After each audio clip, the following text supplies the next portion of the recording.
Okay, this is the 50 mark questions, which I said I'll put on video. Pretty rough, but I'm just going to do it really quickly. Plus the 2021 paper. Explain why the immobility of the factors of production can lead to market failure. Factors of production: land, labour, capital, enterprise. I know you like using the word sale. Labour, occupational immobility, because people might have the wrong skills, and geographical immobility, house prices, you're leaving your family, all that sort of stuff. Okay, it can also be, though, capital and enterprise, which will not move to deprived areas. That could be a 15 mark question. Obviously, market failure leads to misallocation of resources. In this case, the misallocation being that labour will not move from the north of England to the south of England, and that capital and enterprise will not move to deprived areas. So deprived areas get even worse, which creates more market failure, more crime. Okay, got it. Explain how state provision works. Okay, this is the diagram, as you all know. Remember, state provision, it is free at the point of delivery. That's the key words you've got to get in there.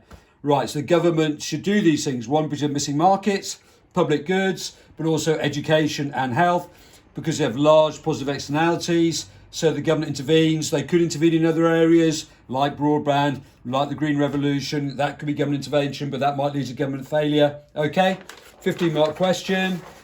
Next one on here, pollution permits. You know the diagram. The S-curve moves in. That means, as we move in, that means we reduce the amount of pollution you can give for each permit. That will raise the price of permits. That will make firms more sustainable, etc., etc. Company has a permit. If you below it, then you can sell it and you can make money out of it. Rewards net carbon firms, whatever. Creates a market for permits. Tries to persuade you to become more sustainable through the market. In the EU, it did not work, did it? Because permits were too high. On a global level, it's too hard to administer, and will other countries keep to it anyway? But there's also cost of admin fee. So maybe taxes and subsidies, the mega diagram, is better than just having pollution permits.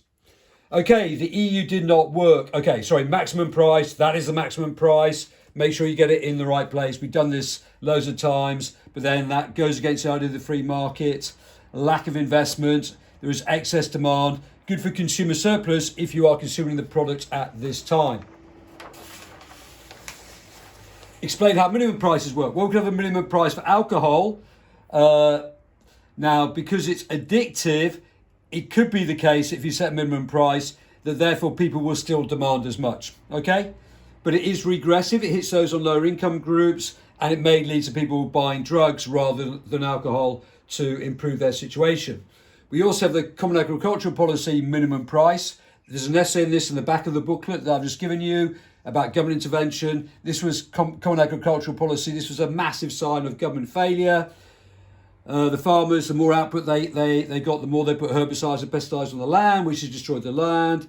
And it's really good for large income farmers. They make all the money out of it. EU then holds loads of stocks. What do they do with it? So that's going to cost them money. They don't drop it onto the world market, which creates another crisis from there. Okay, the structure, conduct, performance model. We sort of do this all the time. So in perfect competition, we will get productive and additive efficiency, but that tends to be a theoretical market, monopolistic market. There's X efficiency, etc. So it tends to be more they're going to ask, well, what do you do in an oligopoly? Is it good or bad? E.g., just on that pharmaceutical question, if the market is competitive, then that can be really good. This is an ideal market. The performance, marginal social cost equal to marginal social benefit, P is equal to MC, dynamic efficiency, innovation and investment, which of course a nationalised firm can produce at this point, or a monopoly diagram, whereas a deadweight welfare loss. I think you all know that. Okay, so just remember, if they use the word structure, conduct, performance, the structure will determine the performance, but also if there is collusion going on in the conduct, then that will also affect the performance. You've got the idea. Okay, so next one, explain the law of diminishing returns. You must know this is the short run. Okay, one fixed factor of production, then you add loads of variable factors to it. Eventually there will be diminishing returns. Okay, so the first three workers who come along, the first worker, marginal product here, marginal product here, marginal product here, increasing returns to scale. Okay, so the marginal product here is increasing, which means the marginal cost for each unit is going down. But when this goes down, as it goes down here, each worker then produces less than this worker, and it goes down and down and down. In fact, you can draw a total product curve here, which when this figure here becomes negative, that will also be, the total product will also go down. But the law of diminishing returns sets in here. So increasing returns to scale is about the long run. Okay, this is about the short run, law of diminishing returns. The long run is increasing returns to scale. You need to remember that. Increasing returns to scale, you do the input-output trick. You must mention inputs and outputs. Increasing returns to scale, inputs 10%, outputs 20%. Increasing returns to scale, inputs 10%, outputs 10%. Constant returns to scale, inputs 10%, outputs 5%. Falling, decreasing returns to scale. So, increasing returns to scale, decreasing returns to scale, marginal efficiency of size, minimum efficient size, okay, all stuff. The long run risks is all factors are variable, think Tesla, okay? So, in the long run, all factors are variable, and increasing returns is like a technical economy, is also an economy of scale, but it's also increasing returns to scale because you might double the size of your factory and it might be able to quadruple its output. Or the managerial economy of scale is also increasing returns to scale, because if the manager becomes better at their job, because they can specialize, then their input will create more outputs and you'll get increasing returns to scale. So this is why the diagrams of economies of scale and increasing returns are exactly the same. Sounds pretty crazy.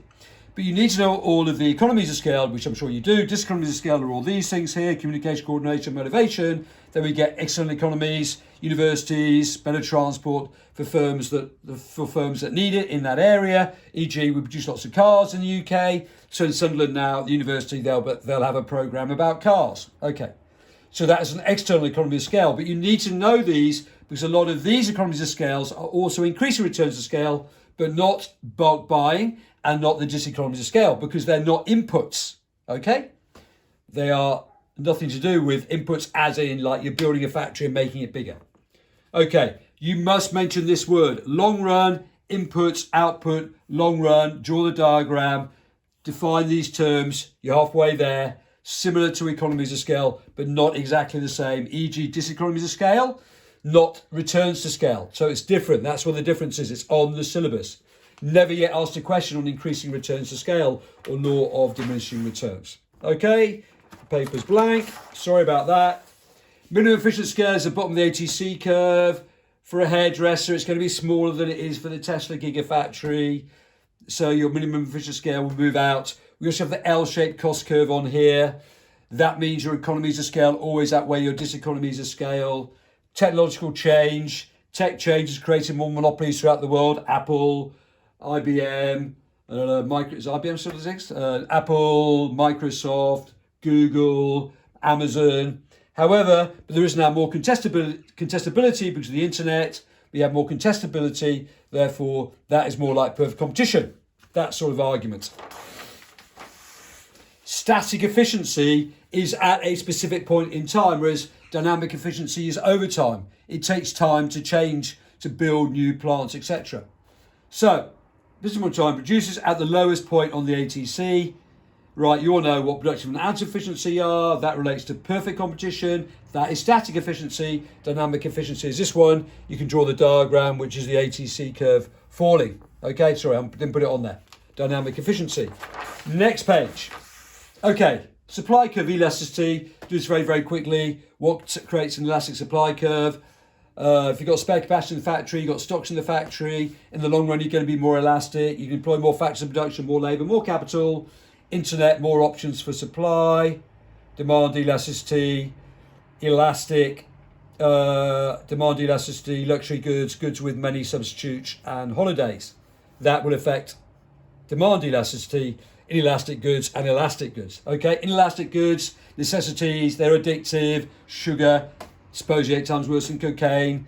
Building a brand, having a patent, not many substitutes for the product, small amount of income spent on the product. They have an inelastic demand. Okay, all right. Turn over the page. Perfectly competitive labour market, right? Demand and supply, determining this. The supply curve is flat, which means we can employ as many workers as we want at this wage. That is because all the workers have identical jobs, all the workers have identical skills, many firms, therefore are wage takers, loads of employees, so you end up with this diagram on here. You go up to the point where the marginal revenue product is equal to the marginal cost of labour, which is there, and that is how many people you employ. Okay, and then with imperfect competition, so we sort of judge all these imperfect competitions against this perfectly competitive labour market. Right, which is lots of firms and lots of labour. Okay, it's a bit like perfect competition, it's completely unrealistic. However, minimum wage is imperfection. It's not a perfect labour market. Discrimination, monopsony with a trade union. Right, a training diagram. So you need to know all of that as well. Okay, right, next one on here. So just quickly go through the 2021 paper. Pharmaceuticals, patents, they make high prices. Generic was a competitive market. So you read the case studies to come to the answer. That's critical. Okay, we went through this on Friday. Is this industry good for the consumer? Use the article. Is it X efficient? Do they have economies of scale? Do they invest lots of money? Are they low prices? Is there creative destruction? Is there contestability? Okay, that will make it good for the consumer. These concepts are the sort of concepts that will come up on a theories of competition question. Wages, care workers, okay, minimum wage. Monopsony labour market, therefore they can reduce the wage. More training will increase the MRP. The trade union comes in, so it raises the price of the wages. Wages in perfect competition, but we don't tend to have that in the wages market, so therefore the government needs to intervene. Right, read the passage. We could use regulation, but actually we can even increase through behavioural economics. We can tell people it's a good idea to get your own training or something like that. So we can always nudge people in the right direction. But, okay, a bit of an extreme example maybe. Finally, on here.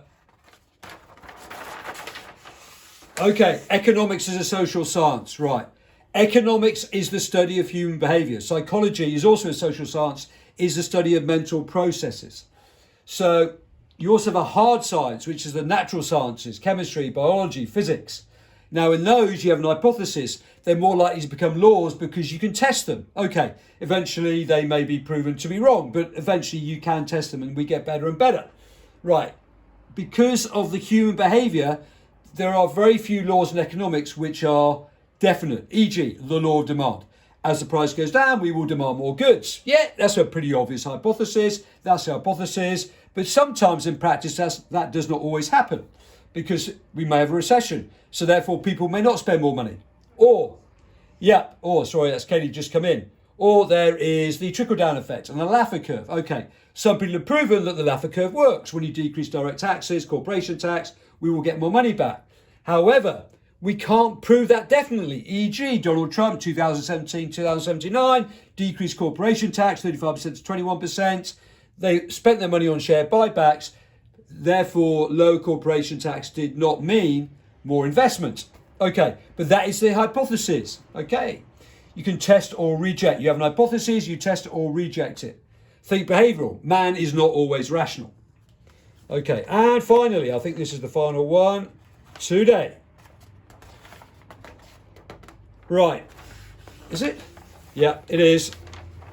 Okay, just some tips for your exam. There will be I'm pretty certain there'll be a broad question of competition theory, technological change, creative destruction, about all forms of market. Is it good? Competition markets and policy. Just remember the word deregularization basically means more competition. Okay, then we have regulatory capture. Think of the banks. Okay, I know it's a lot we've done in macroeconomics. So really cool examples of where firms might go wrong through deregulation. We obviously now regulate the banks to a much higher level. Rational man means the law of diminishing marginal utility. Behavioural economics, I think, will come up in some way. You can use it on a road congestion question. E.g., you can say, well, we want to persuade people to take more railway, to go on the railway more often because it's good for the environment. And if we improve the railways, we want to change people's social norm of always getting in a car. That means we have to have a good railway system, obviously. Sustainability, yes, we can be more sustainable because we can nudge people in the right direction. It's really bad to throw away your bag of plastic or to use plastic bags. We can also use taxes though, because bags are taxed. Okay, the MRP diagram, it will come up somewhere. It's a good way of solving inequality, solving a wage problem, etc., etc. Good luck. There will be a question on 6 and 7, sadly, just like Econ Down now. Oh, there'll be a question on 3 is competition, wages and inequality. Yeah, of course there will be. Good luck on the day. That's it. Thank you.